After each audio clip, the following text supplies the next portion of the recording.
নিজের কেয়ার সম্পর্কে, নিজের মেকআপ সম্পর্কে। আর আমি সবসময় বলে এসেছি আমি অনেক বেশি খুঁতখুঁতে, খুব বেশি ভালো লাগছে অনেকদিন পরে এরকম একটা গেট টুগেদারে এলাম, এবং সেটা হার্লেনের একজন সদস্য হয়েই। তো খুব বেশি ভালো লাগে যখন কোনো বিউটি রিলেটেড কোনো গেট টুগেদারে আসতে পারি। এবং যেহেতু আমরা অ্যাক্ট্রেস এবং যারা মিডিয়ার সাথে জড়িত, কিংবা মিডিয়া বলবো না, শুধুমাত্র যারা মেয়েরা আছে সবাই বিউটি রিলেটেড অনেক কিছুর সাথে যুক্ত থাকতে পছন্দ করে। আর সেখানে যদি একজন অ্যাক্ট্রেস হয় তাহলে তো আরও বেশি, নিজের কেয়ার সম্পর্কে, নিজের মেকআপ সম্পর্কে। আর আমি সবসময় বলে এসেছি আমি অনেক বেশি খুঁতখুঁতে, তো সব কিছু পারফেক্ট না হলে আমি কখনো কোনো জায়গায় মুভ করি না। এবং আমার কাছে মনে হয় Herlan is a perfect place, এই জন্য আমি হার্লেনের সাথে যুক্ত।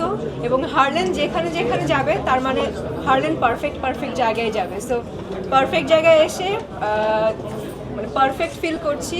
এবং থ্যাঙ্কস টু শাহিদা আপু এরকম একটা উদ্যোগ নেওয়ার জন্য, এরকম একটা গেট টুগেদারের প্ল্যান করার জন্য। আর এই গেট টুগেদারে হার্লেনের সদস্য হয়ে যুক্ত হতে পেরে অনেক বেশি ভালো লাগছে। আশা করছি এরকম আরও অনেক গেট টুগেদার হবে, এরকম অনেক গেট টুগেদারে হার্লেন যুক্ত থাকতে পারবে।